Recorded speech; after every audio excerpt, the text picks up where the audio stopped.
Hey everybody, my name is Garrison. For those that don't know me, I'm a Boy Scout child sex abuse survivor and claimant in the BSA bankruptcy. And recently there's been a lot of big milestones in the bankruptcy, a lot of updates and a lot of questions, a lot of things online and all the different social media platforms like Discord, Reddit, Facebook, Twitter conversations. And a lot of it's very confusing, and sometimes some of it's intentionally causing that confusion, and there's a lot of questions people have. And I have worked with Jason Joy, who's on the video with us today, and we've done podcasts together and covered this all along, he's written letters to the U.S. Trust, to the trust judge, and basically tried to explain how this is all pretty much underfunded, and there's a lot of concerns. And basically, he's just been a champion with all his clients that he has, a few hundred that are in the bankruptcy, and probably across the nation in almost every state, if not every state. So he's definitely covering a lot of different states and laws and situations and variables. And I like to talk to him to get, he's not my attorney. I want to clarify that, but also he can help just kind of clarify some things, and he'll explain that as not being everybody's attorney watching, but definitely there's some general things that we can cover and update regarding the current situation. So, Jason, if you want to share more than that, go ahead, man, and introduce yourself. I appreciate it. Oh, thank you, Curtis. I appreciate you inviting me on your show, man. Anytime I can be of help, you can take a little break every now and then. Been working on this stuff as hard as you are, man. Yeah, it's close to 6 years in February. 6 years and running, and not just boys. We've got cases in pretty much every state in the country. Yep, and you're located. That office is in Houston, right? You're in the Houston office. Yeah, main office is in Houston. I'm originally from Louisiana. Great, Lafayette. Shout out. Great. But yeah, I'm from a family of lawyers. Okay. Well, listen, do you have anything you want to share on the recent update from the trust where the settlement was sharing the numbers on the amount of claimants and like average determinations and stuff? Yeah, you're talking about, all right, if I think I understand, you're talking about the claims data that was just published? Right, and I'll put that up. The monthly numbers? Yeah, I'll put that up when we're talking. So basically what that is, as you know, there were 82,000 proof of claims filed in the before the bar date back in 2020. That was the initial pool. And then, settlement was negotiated, reached, the plan, which is under appeal. But it became operational, effective, if you will, in the spring of 2023. At that point, everybody could submit claims. There were about 58,000 matrix claims, which is with 99.9% of all the claims were submitted to the trust. And so about 58,000, and of that, as of right now, I think 29,000, close to 30,000 have been fully adjudicated as eligible, at least. So they were, you submit the claim, the trust reviews it. They say, based on everything you've submitted, you qualify for X amount of compensation. Depends on what tier you're in, which state you're in, what statute of limitations applies. So, she's more than halfway through those, and I believe that she's, issued claim notices, eligibility determinations for probably, 40-something thousand. We don't know. We don't know how many of those 58,000 are actually going to be determined eligible, or what the average settlement value will be. But right now, that average is right around 600. It's above 600,000 for the first time. Yep. So, and then the most important part is, well, what's the aggregate total of all those settlements? People are only getting a whopping 1.5% initial distribution. Whenever they accept their settlement offer. I want to sign the release. Yeah, I want to clarify. Some people. So the amount of, but you can add up what the total aggregate value is. You just multiply the 29-something thousand by the 602,000 average, but you actually get that number by figuring out how much 1.5% payments have been put out. Right. Then you can backtrack. Well, that's 1.5% of what that number is. So right now the total cost, if no more claims receive eligibility determinations, if this is it, all right, then the total cost for the Matrix program just so the aggregate matrix claims combined would be, I think, $17.8 billion. There you go. Yeah. I don't have the numbers in front of me, but it wasn't quite 18, but it was close to right. it. So the settlement that was approved was $2.46 billion, which was supposed to be a paid in full plan, which I said at the time, there's no way that, like the total cost for all claims that are likely to be determined eligible, right. that was always going to be, that was in the, other people speculated, officially that, $44 billion was one offer that was put out there by the TCC at one point. We valued it in the 30s, upper 20s, but, ultimately, you can fund it a bunch of different ways. If you get, $15 billion, you pay it out over time, and that'll ultimately add up to where, you need it to be, but here, the Boy Scouts, they have the insurance. Yeah. Virtually. Pay for all of it. Virtually 100%. unlimited. Yep. So, some of the settlements, may need to be revisited, but, it depends on what the Supreme Court does.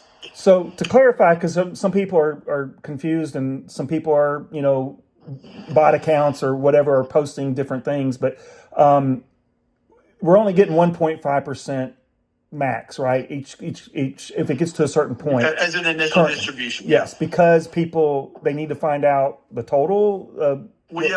We'll check it out. That $2.5 billion, that's only a fraction of that's actually been funded. Right. I think there's like 1.7 billion from Hartford and Chubb, which, in my opinion, should be paying way more than that. Okay. Yeah. Both of those insurers, from what my interpretation is, they were on the hook for tens of billions each, based on the terms and policies that they issued that the Boy Scouts paid premiums on years ago. Yep. Okay. Yeah. Sometimes you got to pay out your insurance policies, guys. That's why you buy insurance. That's why you buy for this kind of instance. And so when you need it, then where are they? Yep. I mean, I think all of us can understand the frustration in that. So, but here, and I tell this, I know I've talked about it a bunch of times. This should be a paid in full plan as advertised. So if we're only getting 1.5% initially until it's determined, like what everybody's owed, what are you thinking the second payment will plan? With the funding that's available, are we looking at what percentage at this time if the settlement goes forward again, as is? It's so much of that is based on what the total cost of the matrix claim program is going to be. Like I said, we're at $18 billion. Because everybody's going to get paid the same percentage. Right. Hey, look, first of all, back to your initial question, though, what I understood it to be, $2.5 billion, that's the settlement right now.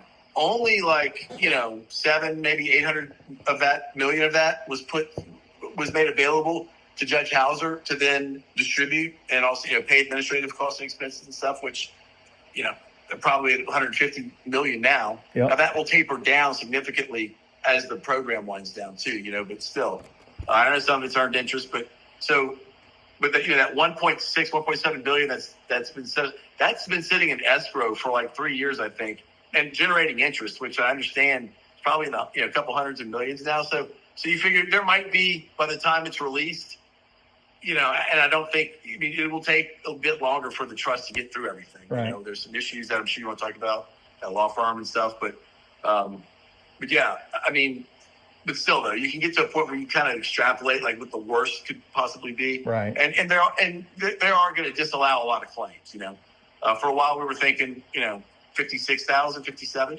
like we weren't expecting much drop off. Maybe there's more than we initially anticipated, but still average claims are 600,000. A lot of claims. You get to 40,000, you get to 40,000. That's 24 billion. Right. Alone. Pretty soon. So just use that number. So just say 25 billion. 25 billion is the total cost, and you have 2.5 billion allocated. Enough. So this is 1/10 of this. Yeah. So you're looking at a 10% recovery right there. Right. So and that's before you have, everybody's got to pay attorney's fees. You got litigation costs and expenses and stuff.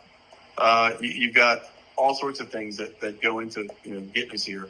But there is more money that should be brought into the trust in addition to the 2.5. based on the 80-something insurance companies that haven't settled yet. So right. She billed. Yeah. But even then, though, from what I understand, even that extra money, only a fraction of that actually goes to pay matrix claims. Yep. That's a problem. Like, so I think a lot of people assumed, including me at first, I went back and double read this stuff, triple read, that like a certain percentage has to go to IRO claimants, right, to pay that off. And anyway, there's some question as to what the allocations are, but still, the point is how much more money can actually be brought into it. I don't know. That's why we think it's really important. We hope that the Supreme Court agrees to hear the appeal and that it's overturned. And if it's overturned, I know the next question would happen. We're not going to have to start all over again. In the Purdue case, we had the same firms made the same arguments. Oh, nobody's going to get anything. This is the best. And within 3 months of that case being overturned by the Supreme Court, they had another settlement. So, right. I mean, the only difference is the claimants are going to probably get a lot more money if it gets overturned. It just might take a little bit longer. Right, which is That's good. my prediction. You never know, but it's highly likely. Right, which is a good thing I want to point out is because there's way too much maybe misunderstanding. I don't know. A lot of people are saying, that a small group, which I hate to even say that, 75 in Guam, the Lajun claimants. They're saying that when they filed to the Supreme Court, they're confusing that this is going to delay stuff. But I just wanted to see if you could share.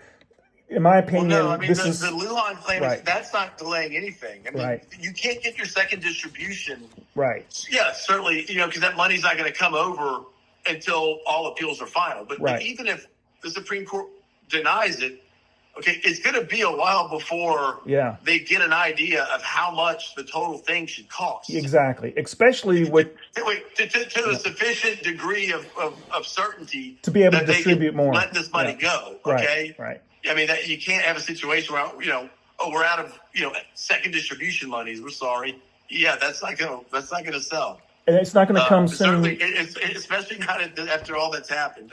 Most of my clients are very frustrated and upset, and justifiably so. Yeah. And one thing that's delayed or going to delay us further is, the Slater Shulman, it just, there's complicated things beyond what we need to give Guam. Those guys, the Lajun claimants, they needed to pursue justice. In fact, everything that they've done in Oregon, it's only helped us. Exactly. It's only brought more. It gives us the opportunity to make the arguments that need to be made and bring certain facts to light that are highly relevant. Right. And every one of us... the true cost of this plan. Right. Every one of us deserves to be having their right to, of justice and accountability. Absolutely. But let me ask you this, because that also stems on this part, is there's just an issue with what's complicating this, and the reason why they filed is because third-party non-debtors. And the thing is like a lot of people have mixed claims, and they're part of a church or school, as well as scouting, and it happened inside of the both entities or something. And mixed claims are very complicated. That we should be able, like, I'm an IRO claimant for those that don't know, and I'm getting somewhat penalized a little differently than the matrix. But they could say, hey, that's the national BSA, then there's council BSA, and then there's charter, like my church. I need to be able to get hold them all accountable. I can't just say take this out, but not get it. I hear you. So let me break it down for your audience. Thank you. Or try to, at least. Sure. Whenever we have a case comes in and we evaluate it, we do our due diligence, and our psychiatrists do their thing, and we look at the case. You figure, this is a good case. Where's the liability? Where's the ability to pay compensation for my client's injury? Usually the abuser doesn't have it. I mean, you're talking many, many millions of dollars in a lot of these cases, each case too. So you're looking for that's why, the Boy Scouts were sued. The Boy Scouts are responsible for what their agents and employees did generally, of course, in scope of that engagement. But there's always multiple defendants. A bunch of different organizations are liable for those damages. Over So 100 you have local councils. That's a separate entity. over Separate legal 100,000 entity. entities. Sorry, churches, The schools. sponsoring and chartering organizations. Yep. So all the churches, schools, which I don't even, from what I understand, we don't even know what that number is, but it's in the many, many thousands. Yep. And so, but you would figure when you start figuring out liability, who should be made to pay, legally pay these damages, who's in the best position to prevent it, all that other stuff. So you have local councils, and then really, a lot of the schools and churches too, because a lot of times, we've seen it. The priest, it was also a professor at the school, and he was also the Boy Scout master. And the abuse occurred, different places, different times, and all the grooming and stuff that led up to it. So, there's a lot of fault, to spread around there.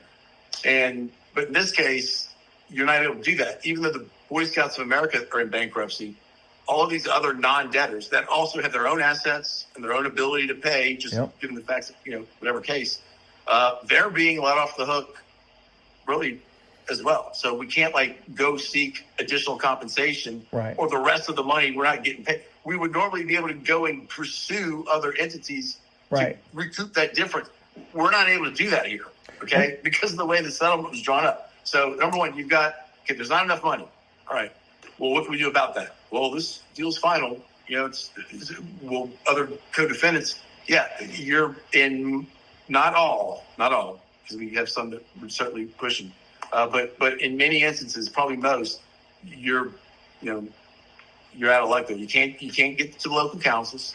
You can't get to the charter sponsoring organizations, particularly after 1976. So, and I don't want to paint everything with a broad brush, but just generally, that's what it is. So so the settlement hinders our ability to do that. Say, wait a minute, how's that possible? Well, the Supreme Court said in the Purdue case that it isn't possible. Right. That's not legal. So, but in this case, they're letting it go forward because, according to the Third Circuit, in a nutshell, too much time's gone by. It'd be unfair to the insurance companies who are getting away with paying literally a nickel on the dollar. So but anyway, I digress. You bet. So that's what the Lajun claimants are trying to help us with, is being able to sue or go after, file future claims against the churches and the schools, et cetera, as well. That's one. There's a whole slew of different arguments. This is a really big and a really complex and very important case. Yes. And it involves novel issues procedurally, factually. It's really kind of impressive. Issues really germane to just like bankruptcy law. Right. Like I said, right. I'm a trial attorney. Bankruptcy practice is different. We've been in it before, but it's a different animal. Right. And what they filed recently, it's very solid. You feel very confident that it's got a pretty strong, what it's representing, the concerns, the arguments? Yeah, there's, the Lajun claimants, the brief that the cert petition that was they submitted was excellent. I thought it was excellent. Mm-hmm. And I realized just how many issues there are after I read it, because of what I was just pointing out. But yeah, and then there's other things that are also relevant. We believe are relevant to the appeal. Certain facts regarding the claims program, how that's being administered, right? And the fact that there's going to be friends of the court briefs that are also filed. Look, the Boy Scouts of America, they're the party. Their plan's being appealed, right? But there's other parties in interest. So you've got the insurance companies like Hartford and Chubb. They want this deal to go through. Because they're getting they're making money, a lot of money. Like they would otherwise be looking at tens of billions each, tens of billions in claims, for which they issue policies. So that's just fact. Okay, so they're plan supporters. You've also got the Coalition of Abuse Scouts for Justice, which my firm is briefly a former member. We were briefly members, that is. But yeah, they typically file amicus briefs. They did in all the underlying courts. They did with the Third Circuit, so they'll do so here. And I expect them, plan supporters are all going to say that the claimants overwhelmingly approved it, and only these 75 objectors are trying to screw it up for the rest of us. And as you know, Curtis, that's just not true. You're right. They're champions, in my opinion. That's not true. Right.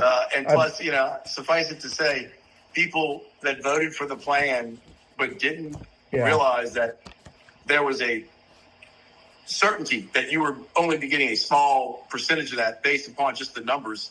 The data was there in the proof of claim forms, Right. relative to what the amount of money that was actually put in the settlement. So, but anyway, I don't want to get too far afield, but yeah, right. Nobody knowingly voted yes to that deal. Exactly, and I venture to say, right.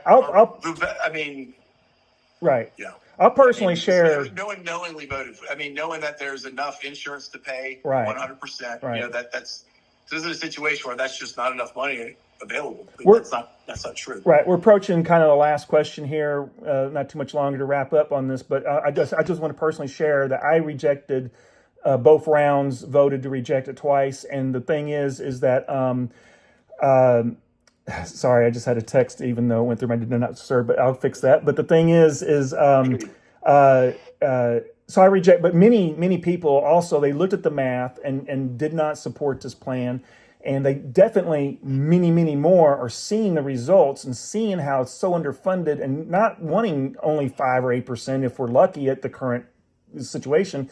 And this is not the plan that we voted for. And we're actually, the most common complaint now is we're feeling further exploited. So we got to address this. And this is one of the steps that's helping. But is there anything you want to share to wrap up? The last question basically was like, if you want to talk about litigation financing and an amicus brief, like what your plans are or anything to go forward when we wrap up here? I don't want to divulge too much right here. You'll see it in the briefing. But yeah, we're my firm's filing an amicus brief or amicus, potato.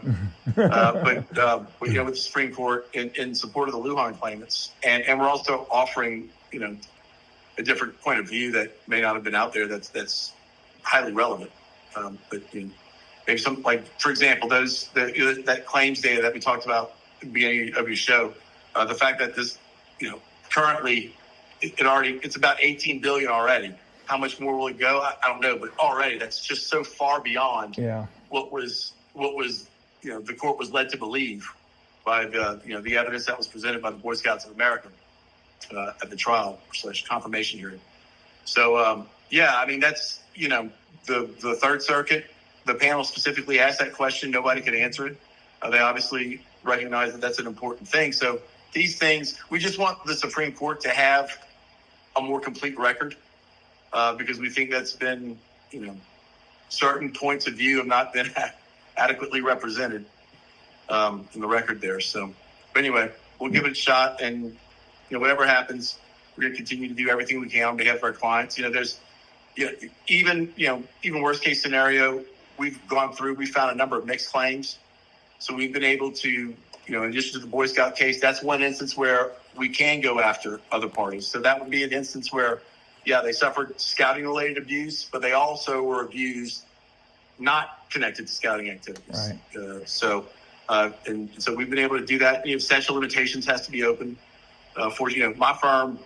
As you know, some of these windows have opened. Now they're closed now. You have to file a claim within that period, or if you're not within the current statute, you might be out of luck there. Right. So we followed all of our California cases, Arizona, North Carolina, New York, New Jersey, what have you, and unfortunately, from what I understand, a lot of firms did not do that. So that's very upsetting. But anyway, and I don't represent these other clients. I just don't generally, all of our deals are different, but that's what we're doing. And we've had some success with the mixed claim issue. In fact, that very issues before Judge Silverstein right now. We had a hearing on that, one of our cases not too long ago, but you're at the hearing.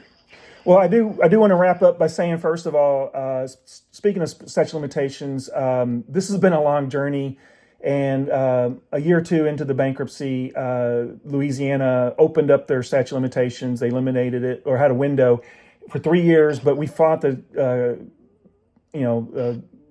Louisiana Supreme Court. There was a rehearing. I'm gonna just let people know that I submitted a petition along with some other people, and you were very, very. You're in Houston right now, but you're from your history is Louisiana law. I don't want to keep speaking on your behalf, but quite a few Louisiana clients. Absolutely, and I'm just going to say that that whole experience you helped out greatly, and we kicked their ass. They were saying it was unconstitutional. fought the Archdiocese of New Orleans was a big proponent, I'm sorry, they're opposing us to have the right to go anyway be heard. I think the diocese up in near Alexandria, Louisiana, filed bankruptcy a couple of days ago. Yes, it's continuing, and that fight's still going. But we did have the statute of limitations eliminated. I think it was earlier, maybe a year and a half now, but earlier last year, and that worked out great. Gave us 3 more years because the legislative session just boomed. They bumped it 3 more years, so hopefully it'll be eliminated. But I'm just going to say I have not, in a sense, like formally thanked you, but that came up, and it's just been amazing to continue to fight for this stuff. And with your amicus brief that you just said, we'll share whatever ways that the community can help you. We'll try to rally support to support the Luong claimants, and your amicus brief filed on behalf of your claimants, your clients. Totally want to get the rally support to speak out for people that aren't happy with this settlement. So, sorry out there. All right. Pray. Well, is there anything? Never happens. You bet. Is there anything else we need to cover or share that I didn't That's it, man. ask about? Bud. Okay. It's your world. I'm just in it. All right, man. No, you're great. You're doing all much more than many people helping us out. I appreciate it. All right. Thanks. We're going to wrap up. All right. Thanks, Curtis. Take care. Bye. Bye.